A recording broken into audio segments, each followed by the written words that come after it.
Hi again. So this is role modeling part 2, and I started to go off on a tangent about boundaries and falling backwards into a story about my grandma. Anyway, so I just wanted to wrap up that segment. The whole point of boundaries was to basically come to the conclusion that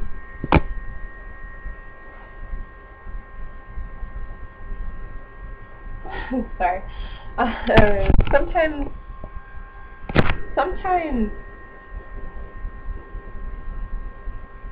when you're in a dark place, you have to be there by yourself.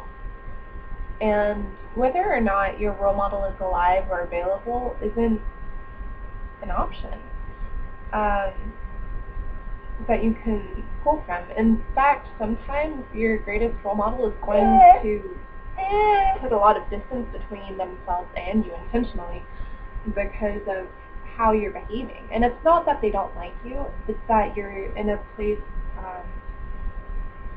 they're not going to sink to your level. You have to rise up to their level. And even when you do, you can't expect them to drop everything and make communicating with you a priority. So the best way to handle a situation like that, instead of falling backwards into self-destructive behavior, would be to remember what it is that you gained. What lesson did they teach you that was so empowering and effective, made you think, gave you that consciousness? You have to remember that, and you have to internalize it, and you have to make it a part of yourself, and realize that you connected with that lesson, because that's a part of you. That's who you are. If it reflects in your soul that deeply, it's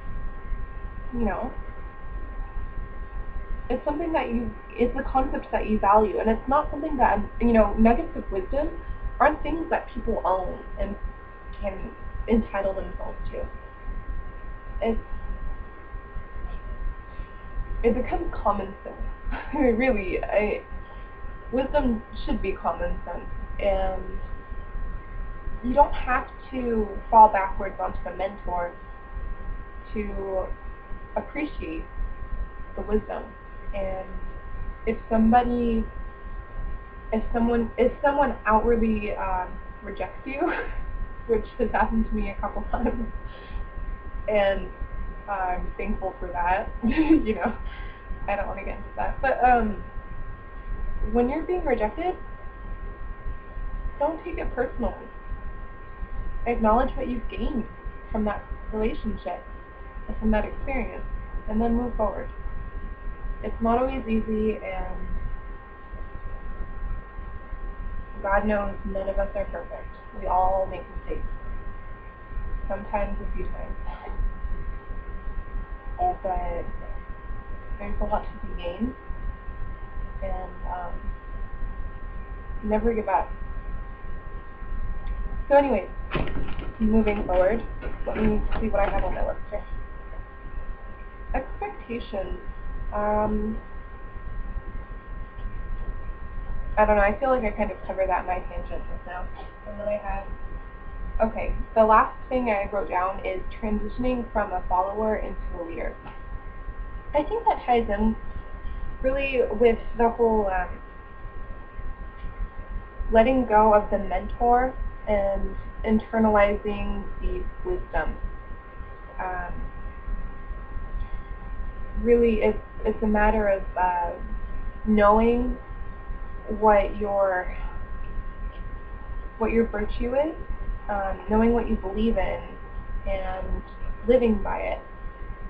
Practicing what you preach, or you don't necessarily have to preach it or talk about it, but knowing what right and wrong mean, and knowing why you feel that way.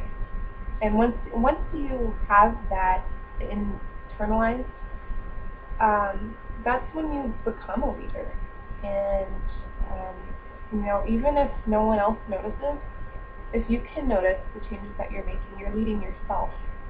And that's the most important part of making that transition. Don't expect other people to follow you, you know, but follow yourself. Follow that wisdom, that common sense that you spent your entire life struggling to figure out. That's when it starts to pay off. And hopefully, when you have little ones or older ones who are depending on you for a little bit of guidance at some point in their life, you'll be there to establish that milestone for them. And they'll make mistakes, but hopefully they'll remember what you initially gave them, you know, that insight. So anyways, I'm going to put this little one back to bed. My ranting has woken him up, and oh good. It's 9 o'clock. Baby needs to spend the night. So I will post again soon. I don't know when. I don't know if anyone even cares. I don't care. I care. That made sense. Okay. Bye. Good night.